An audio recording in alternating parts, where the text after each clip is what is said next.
دنیا بھر میں ترقیاتی کاموں کے لیے مالی امداد فراہم کرنے والے ممالک میں امریکہ سر فہرست ہے۔ 2010 میں امریکہ نے تقریباً $30 ارب دنیا کے مختلف ممالک میں ترقیاتی منصوبوں کے لیے فراہم کیے، لیکن ایک حالیہ تحقیق کے مطابق امریکہ کے امدادی ادارے USAID اور کچھ دیگر امریکی محکموں کی کارکردگی کو مزید مؤثر بنا کر امریکہ کے امدادی نظام کو بہتر بنایا جا سکتا ہے۔ Organisation for economic cooperation and development سے منسلک برائن ایٹوڈ اس تحقیق کے سربراہ ہیں۔ اگرچہ امریکہ کا امدادی پروگرام صحیح راستے پر چلنا شروع ہو چکا ہے، لیکن اس سے اب بھی کئی چیلنجز کا سامنا ہے۔ ایک تو یہ ہے کہ 27 مختلف محکمے امریکہ کی ترقیاتی امداد کی فراہمی میں شامل ہیں۔ اس کے علاوہ کانگریس کی جانب سے اب بھی بہت سی رکاوٹیں ہیں، کیونکہ کانگریس اس رقم کی منظوری دیتی ہے۔ لیکن میرے خیال میں ہمیں ان ملکوں کی بات زیادہ سننی چاہیے جنہیں ہم یہ امداد دے رہے ہیں۔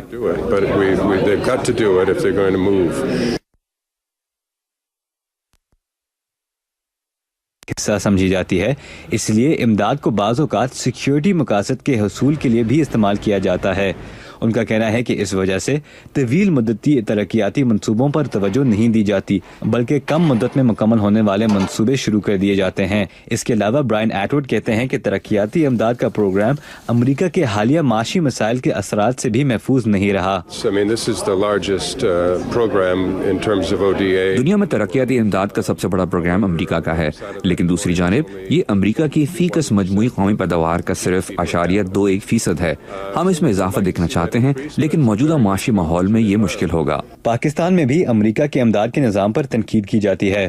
کیری لوگر بل کے تحت 2010 سے 2014 کے درمیان پاکستان کو سالانہ $1.5 ارب کی غیر فوجی امداد فراہم کی جائے گی، لیکن 2010 میں پاکستان کو اس سلسلے میں دی جانے والی رقم سے متعلق امریکہ اور پاکستانی حکومت اور واشنگٹن کے تحقیقی اداروں کی جانب سے پیش کی جانے والی اعداد و شمار میں واضح فرق ہے۔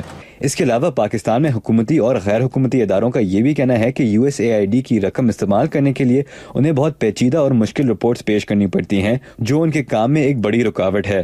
لیکن بروکنگز انسٹیٹیوشن سے منسلک ترقیاتی امداد کے ماہر ہومی خراز کہتے ہیں کہ ایسے مسائل پہلے سے طے شدہ طریقہ کار کے ذریعے حل کیے جا سکتے ہیں۔ مسئلہ یہ ہے کہ امداد فراہم کرنے کی کوئی طے شدہ طریقہ ہی نہیں ہے۔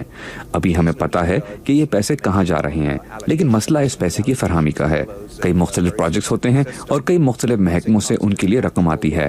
ان سب کو اکٹھا کرنے کے لیے ہمیں ایک بہت آسان نظام کی ضرورت ہے، جو ابھی نہیں ہے۔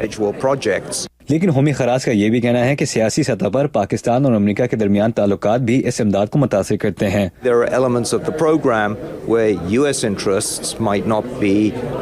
پاکستان میں USAID کے پروگرام کے کچھ شعبے ہیں جن کے بارے میں پاکستان اور امریکی حکومتوں کا نقطہ نظر شاید مختلف ہے۔